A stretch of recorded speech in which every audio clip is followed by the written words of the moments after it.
तो hello everyone, आपका मेरे नए ब्लॉग में बहुत बहुत स्वागत है। तो मैं भगवान की कृपा से बहुत अच्छी हूँ, खुश हूँ। और तबीयत थोड़ी पहले से ख़राब थी, पहले अभी थोड़ी सी ठीक हूँ। और लेकिन मेरी सर्दी जो है ना अभी तक कम नहीं हुई, क्योंकि घर में एसी है तो एसी से मुझे थोड़ा सा ठंडी में प्रॉब्लम होता है, तो इसलिए सर्दी अभी तक गई नहीं है। लेकिन चली जाएगी, कोई दिक्कत नहीं है। अभी फ़िलहाल तो घर पे ही हूँ, कहीं बाहर तो जा नहीं रही हूँ, ट्रैवल वगैरह नहीं कर रही, तो कोई प्रॉब्लम नहीं है। बस हल्का बहुत वीकनेस है, तो उतना चलता है, वो मैं मैनेज कर लेती हूँ। तो जैसे कि आप लोगों ने थंबनेल पे देखा है कि आज किस बात पे डिस्कस कर रहे हैं हम लोग, कि अपने यहाँ से, अपने सिटी से केदारनाथ तक के लिए जाने के लिए कितना खर्चा लगता है, कैसे जाना पड़ता है, कैसे बस ये वगैरह बुकिंग करना पड़ता है, या फिर मतलब जितने भी वहाँ के साधन वगैरह है, सब मैं पूरी जानकारी दूंगी आज के इस वीडियो में मैं। तो फ़िलहाल मैं अभी स्टार्ट करूँगी सबसे पहले कि आपको अपने शहर से कैसे जाना है। दिल्ली, सबसे पहले तो हमको दिल्ली जाना रहता है, जैसे कि आप लोगों को पता है, क्योंकि दिल्ली तो बहुत बड़ा शहर है। तो किसी भी सिटी से आप दिल्ली के लिए ट्रेन वगैरह ले सकते हैं, क्योंकि बस काफ़ी दूर और कॉस्टली भी पड़ जाता है। तो मैं अपने शहर रायपुर से ट्रेन में गई थी, एसी वाली ट्रेन में, क्योंकि हम लोग जब गए थे ना तो काफ़ी ज़्यादा गर्मी थी उस टाइम। तो हम लोगों ने एसी वाला जो कोच है, थर्ड एसी वाला, वो बुक किया था। तो वो हमको कॉस्ट पड़ा था लगभग 1630 करके। तो वो हम दिल्ली तक, वहाँ तक गए। उसके बाद फिर हम वहाँ दिल्ली से ऋषिकेश के लिए नॉर्मल बस पकड़े थे, क्योंकि हमको एसी बस मिला नहीं था। तो नॉर्मल बस का जो प्राइस है वो 400 से 500 के अंडर में है, और जो एसी बस का प्राइस है वो आपको 800 के अंडर मिल जाएगा। लेकिन वहाँ सावधान रहना है आपको इस चीज़ के लिए, क्योंकि वहाँ बहुत सारे दलाल वगैरह भी रहते हैं। तो आपको उस चीज़ का ध्यान रखना पड़ेगा कि आपसे वो ज़्यादा ना ले ले, क्योंकि किसी से 1000 भी ले लेते हैं वहाँ एसी वाले जो बस है ना उसमें। तो 800 के अंदर आपको बहुत ही कंफर्टेबल और अच्छा बस मिल जाएगा, जो कि मेरे खुद का देखा हुआ है कि बहुत अच्छा बस वगैरह मिल जाता है 800 के अंडर में। उसके बाद आप ऋषिकेश पहुंचते हैं, तो वहाँ एक दिन आपको स्टे करना रहता है। तो आप आराम से एक सिंगल बेड वाला जो रहता है वो आप आराम से वहाँ थोड़ा बहुत ढूंढ के ले सकते हैं, या फिर आप ऑनलाइन भी देख सकते हैं, तो वहाँ मिल जाएगा आपको। तो वो उसका जो प्राइस रहता है ना, वो 300 से 500 के बीच रहता है। वो नॉर्मल में भी वैसी रेंज रहता है उसका। तो आप अगर ज़्यादा लोग हैं तो कम कर सकते हैं रेट। जैसे कि हम लोग टोटल 12 लोग थे, तो हम लोगों को पड़ा था वो 300 रुपये। लेकिन अगर 2-3 लोग हैं तो उसके लिए शायद 500 के अंडर में आ जाता है। मतलब नॉर्मल सीजन में भी जाएंगे ना तो 500 के अंडर में ही आता है। और अभी तो एकदम पीक सीजन है, तो अभी तो और ज़्यादा हो गई ऑब्वियसली है। उसके बाद अब नेक्स्ट मॉर्निंग उस नाइट को आप ऋषिकेश में थोड़ा बहुत घूम सकते हैं, अगर आपकी हिम्मत हो, थकान वगैरह ना हो तो। उसके बाद फिर वहाँ ऋषिकेश से आप मॉर्निंग में सुबह 4 बजे या फिर 3 बजे सीधा चले जाए बस स्टैंड, ऋषिकेश के जो बस स्टैंड है। बस स्टैंड में जाने के बाद आप वहाँ जो टिकट काउंटर है वहाँ से टिकट वगैरह बुक कर सकते हैं। आप जितना जल्दी जाएंगे ना, वहाँ आपको उतनी अच्छी सीट मिलेगी, वरना लेट में जाएंगे ना तो आपको पीछे का सीट दे दिया जाएगा। और सीट नंबर भी आपको अलॉट किया जाता है कि आपको इसी सीट में बैठना पड़ता है। जैसे कि हमारा थोड़ा सा लेट हो गया था, तो हमको 17-18 ऐसे मतलब थोड़ा सा पीछे जाना पड़ा था, वरना और थोड़ा आगे चले जाते ना तो 1-2 के सीट नंबर में मिल जाता, वहाँ सीट नंबर वगैरह रहता है। तो ऋषिकेश से सोनप्रयाग या फिर सीतापुर तक आप बोल सकते हैं। वो सीतापुर सोनप्रयाग पूरा मिला हुआ ही है, बस 1 किलोमीटर का डिफरेंस है। तो सीतापुर तक आप देंगे वहाँ 630। वहाँ एसी वगैरह बस तो प्राइवेट में चलती है, गवर्नमेंट का जो रेट है वो 630 है, और प्राइवेट वाला मुझे पता नहीं है, शायद ज़्यादा ही होगा।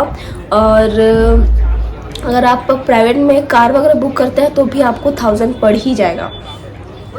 तो मेरे ख्याल से गवर्नमेंट में जाना ज़्यादा सही है, क्योंकि उस तरफ जाते रहेंगे ना तो आपको मौसम थोड़ा अच्छा मिलते रहेगा, तो कोई दिक्कत नहीं होगी, कोई परेशानी नहीं होगी। जाते टाइम हमको कोई भी परेशानी नहीं हुई थी, और अच्छे से हम लोग चले गए थे।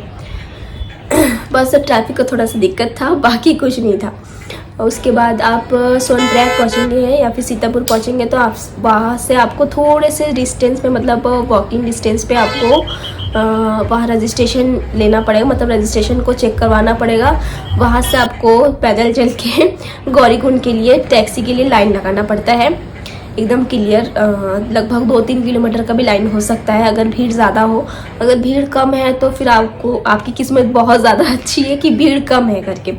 तो वहाँ से सोनप्रयाग से गौरीकुंड के लिए 50 रुपये, 5 किलोमीटर का 50 रुपये लेते हैं। तो वो हो गया 50 रुपये। उसके बाद आप एक दिन गौरीकुंड में स्टे कर सकते हैं। अगर आप खुद का टेंट ले जा रहे हैं, जैसे कि हम लोगों ने ले लिया है, तो आपको कोई दिक्कत नहीं होगी। वहाँ आप कहीं भी एक अच्छा जगह देख के टेंट अपना लगा सकते हैं, कोई इशू नहीं है। कोई मतलब नहीं बोलेगा कि यहाँ टेंट क्यों लगाए हो करके, वैसा कुछ भी नहीं है। हमको किसी ने कुछ भी नहीं बोला। आपकी जहाँ मर्जी आप वहाँ टेंट लगा सकते हो। हाँ, लेकिन आसपास का इलाका थोड़ा सा देख के लगाना है। अगर आप वहाँ होटल वगैरह पहले से बुक कर ले होंगे तो आपको 700 से 800 के बीच मिल जाएगा।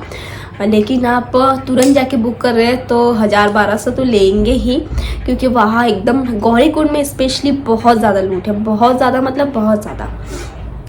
तो अगर मतलब गौरीकुंड में आप एक दिन स्टे करेंगे ना, तो आपके बॉडी के लिए भी अच्छा है, और नेक्स्ट डे आप ट्रैक करेंगे तो उसके लिए भी अच्छा है कि आपको अपनी बॉडी को थोड़ा सा रेस्ट कर देंगे करके। तो नेक्स्ट डे आप ट्रैकिंग स्टार्ट करेंगे तो लगभग 3 से 3:30 बजे स्टार्ट कर लेंगे तो बहुत अच्छा है, क्योंकि जितना टाइम होते जाएगा आपको उतनी ज़्यादा परेशानी होगी। खच्चर वगैरह जाते रहते हैं तो बहुत ज़्यादा प्रॉब्लम होता है उसके लिए। तो वो आपको जितना जल्दी आप मॉर्निंग में कर सकते हैं उतना आपके लिए सही है। और रात में भी ट्रैवल करेंगे, ट्रैक करेंगे तो कोई प्रॉब्लम नहीं है। वहाँ पूरा लाइट्स वगैरह है पूरे रोड पे। हाँ, कहीं कहीं थोड़ा बहुत लाइट की कमी है, वो आप मोबाइल से थोड़ा बहुत देख सकते, मतलब थोड़ी दूर रहता है, ज़्यादा एकदम ऐसा नहीं है कि लाइट है ही नहीं पूरे रोड में। पूरे रोड में मतलब लाइट है, बस कहीं कहीं थोड़ा सा लाइट की कमी है। बाकी आप अपने मोबाइल का लाइट चलाएंगे तो कोई प्रॉब्लम नहीं होगी। उसके बाद आप केदारनाथ 24 किलोमीटर ट्रैक करके पहुँचेंगे तो आप वहाँ बेस कैंप में रुक सकते हैं, क्योंकि ऊपर आप जितना ऊपर जाएंगे केदारनाथ मंदिर के आसपास तो बहुत ज़्यादा कॉस्ट है वहाँ। जैसे वीडियोस वगैरह में दिखाते हैं कि 15,000 20,000, तो सच में वहाँ 15,000 20,000 का होटल वगैरह है। और अगर आप वहाँ आसपास टेंट भी लेंगे ना तो 1000 से 1500 के बीच में टेंट वगैरह रहता है, काफ़ी ज़्यादा महंगा रहता है। इसलिए अच्छा है कि आप या तो बेस कैंप पे रुके या फिर नंदी बेस कैंप पे। तो सबसे बेस्ट है कि आप नंदी बेस कैंप पे रुके, क्योंकि वहाँ से 1 किलोमीटर ही दूर है बस मंदिर दिखता भी है वहाँ से। तो वो ब्यूटीफुल नज़ारा आप लोगों को देखने को मिलेगा। तो वहाँ आपको टेंट वगैरह मिल जाएगा, बिल्कुल मिल जाएगा। और वहाँ हम लोग रोड से चलते भी रहेंगे ना तो भी बोलते रहते हैं कि टेंट चाहिए, तो कोई भी परेशानी नहीं होगी वहाँ। मैंने बताया था कि हम लोग ज़्यादा लोग थे तो हम लोगों ने मस्त से टेंट वगैरह बुक कर लिया था। तो वहाँ बस 350 रुपये पड़ा था पर पर्सन का। तो 350 रुपये पड़ा। तो वो 350 रुपये एकदम ज़्यादा नहीं है उस जगह के हिसाब से। हाँ, वहाँ आपको मील्स वगैरह है, जो नाश्ता वगैरह है, कॉफ़ी चाय का खैर 20 रुपये से वो चलता है, लेकिन कॉफ़ी कहीं कहीं 60 है तो कहीं कहीं 80 है। मैंने 80 रुपये से भी कॉफ़ी पिया है, क्योंकि मेरी तबीयत बहुत ज़्यादा ख़राब थी और बॉडी को गर्म, मतलब एकदम ठंडा हो गया था, तो गर्म चीज़ें खाने की ज़रूरत थी। तो मैंने 80 रुपये से कॉफ़ी भी पिया है। तो वहाँ खाने वाने का रेट सच में ज़्यादा है। और मुझे तो वहाँ चावल वगैरह उतना पसंद नहीं आया था, और जिसके कारण मेरा लूज़ मोशन वगैरह हो गया था, तबीयत काफ़ी ज़्यादा ख़राब हो गई थी, इसलिए बाद में मैंने चावल खाया ही नहीं था वहाँ। तो नेक्स्ट डे उसके बाद आप वहाँ एक दिन नंदी कैंप में रेस्ट कर लेंगे ना। नेक्स्ट डे आप वहाँ जाके मॉर्निंग में एकदम 4 बजे करीब लाइन पे लग जाएंगे, तो तभी आप लोगों को दिखेगा कि बहुत दूर तक लाइन है करके। तो अगर आप 4 बजे लाइन में लगते हैं तो करीब 12 बजे तक आप लोगों का दर्शन आराम से हो जाएगा। आप गर्भगृह तक जा सकेंगे, बाबा केदार को छू सकेंगे। मैंने तो 2 बार छुआ था, बहुत शांति मिला, बहुत सुकून मिला। तो आराम से आप दर्शन कर सकेंगे। उसके बाद भीमशिला का जस्ट पीछे भीमशिला वगैरह है, उसका भी दर्शन कर सकेंगे, वहाँ भी पूजा अर्चना कर सकेंगे। फिर जस्ट ऊपर 1 किलोमीटर में भैरव मंदिर है, वहाँ भी आप दर्शन कर सकते हैं, वहाँ भी कोई प्रॉब्लम नहीं है। बट हम लोग नहीं जा पाए थे तबीयत ख़राब की वजह से, बट मैं सजेस्ट करूँगी कि वहाँ बिल्कुल जाए। हाँ, और जस्ट पीछे ही मंदिर के आदिगुरु शंकराचार्य का भी समाधि है, वहाँ भी बिल्कुल जाए। वहाँ बहुत कम लोग जाते हैं, लेकिन वहाँ जाना चाहिए। वहाँ पंडित है वो ना बहुत सारी अच्छी अच्छी चीज़ें बताते हैं, उनके बारे में वो आप लोगों को सुनना चाहिए। उसके बाद आप उसी दिन डायरेक्ट नीचे उतर सकते हैं। नीचे उतरने के लिए 6 से 7 घंटा ही लगता है, कोई दिक्कत नहीं होती है। नीचे उतरने के लिए प्रॉब्लम नहीं होती है, बस आपका रफ्तार, आप कैसे नीचे उतरेंगे वो आपके ऊपर डिपेंड करता है। कोई 8 घंटे के अंदर आराम से पूरा कंप्लीट अच्छे से नीचे उतर सकते हैं।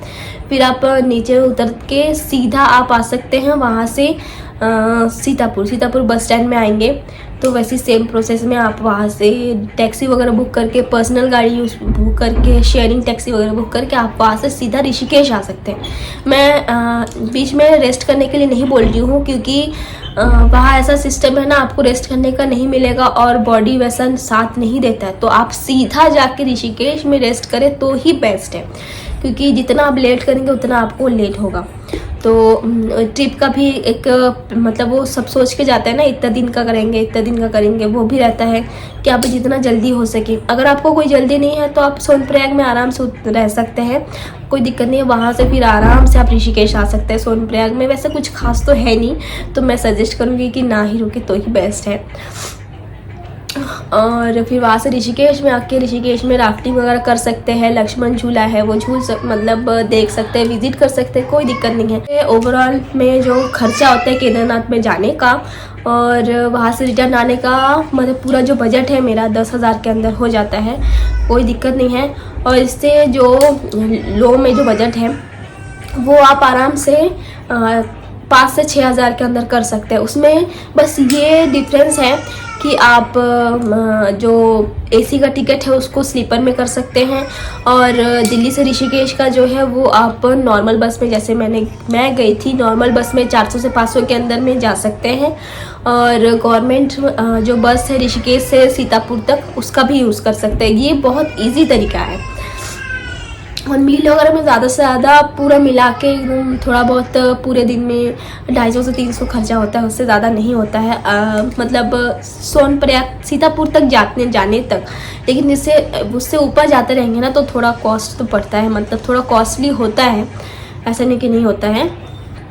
तो यही है, एक है आपका 10,000 के अंडर में पूरा आता है, और दूसरा जो आपका बजट है वो 6 से 7,000 के अंदर आता है, वो एकदम नॉर्मल है। हाँ, और एक चीज़, अगर कोई केदारनाथ में एकदम फ्री में रहना और खाना चाहता है, उसके लिए एक ही उपाय है कि आप अपने घर से टेंट लेके जाएं। ऊपर आप कहीं भी मंदिर के आसपास कहीं भी टेंट लगा सकते हैं, उसके लिए कोई प्रॉब्लम नहीं है। और खाने का बोलूँ तो वहाँ 24 घंटे भंडारा होता है 2-3 जगह पे, तो वहाँ आप आराम से खा सकते हैं, उसके लिए कोई प्रॉब्लम नहीं है। आपको बहुत अच्छे से प्यार से बिठा के खिलाएंगे।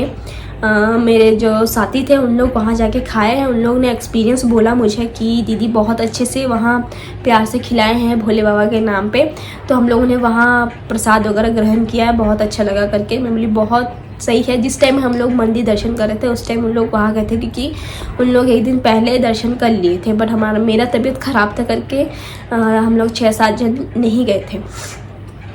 तो यही है, अगर वहाँ आप फ्री में खाना रहना चाहते हैं वो भी पॉसिबल है। उसके लिए बस आपको टेंट लेना पड़ेगा और वहाँ जाके बस बसना पड़ेगा, और खाने वाने का आपको 24 घंटे वहाँ भंडारा मिल जाएगा। हाँ, रास्ते में भी आपको चंडीगढ़ वाला भंडारा मिलेगा, और एक कुछ जगह का और एक भंडारा का नाम था वो याद नहीं है मुझे।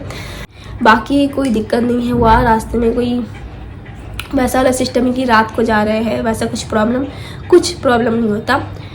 तो यही है बस। अगर आप लोगों को कुछ और भी पूछना है, जानना है, तो मुझे ज़रूर कमेंट में करें, या फिर पर्सनल मैसेज कर सकते हैं मेरे इंस्टाग्राम में, या फिर कमेंट्स में पूछ सकते हैं। और भी कुछ जानना है तो ज़रूर बताइएगा, कमेंट ज़रूर करिएगा। तो आज के लिए इतना ही, मिलते हैं नेक्स्ट ब्लॉग में। Tata bye bye.